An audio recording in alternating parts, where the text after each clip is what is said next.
Welcome to Daphne's Corner. If you're looking for a way to refresh and to restore balance in your life, the practice of creative art expression may be an option for you. Art for the Journey is a new nonprofit organization that has found several applications and developed mental, emotional, and psychological benefits of making art. To tell us more are Mark Hierholzer, the CEO of Art for the Journey, and Cindy Paullin, who is the Assistant Executive Director of Art for the Journey. I want to welcome Mark and Cindy. What is Art for the Journey? I know you're the retired CEO of Child Savers, but what is Art for the Journey? Art for the Journey essentially is a way of bringing well-being and even healing through art making within a context that's positive and has a lot of personal engagement where you're involved with people. And what is your personal connection to Art for the Journey? Well, I originally came to Art for the Journey as an art student of Mark Hierholzer, who is a colorist and an impressionism art teacher. And through that process, I witnessed that I was receiving healing and space and solace. And as part of a community of artists, I think together, we came up with this concept.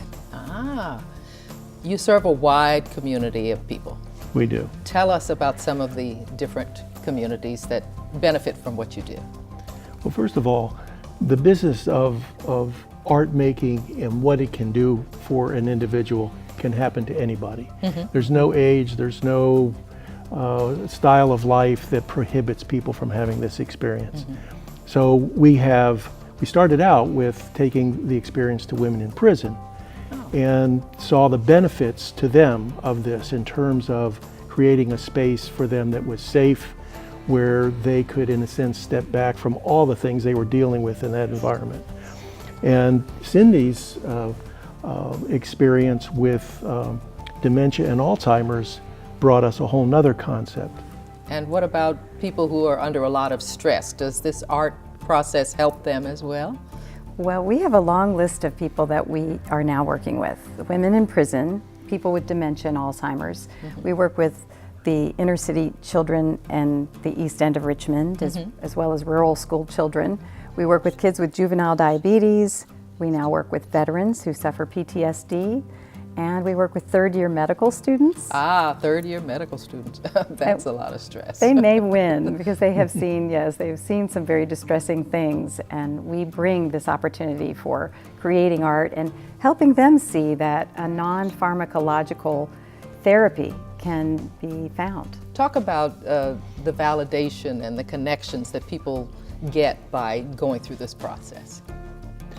Well, I tell you, the conversations that take place while people are involved in art making and the stories they tell, it's really very touching when somebody in prison says, you know, when I'm here, I'm not in prison anymore. Or when a medical student, a third-year medical student in an evaluation forum will say, this has been the most amazing experience of my life. And this is some of the feedback that we get, that this art making within this context contributes so beautifully to someone's ability to live their life productively and enjoyably. Can it help us everyday folk to detox? I mean, what if you're not creative and you say, oh, I can't do that, I'm not creative. What do you say to them?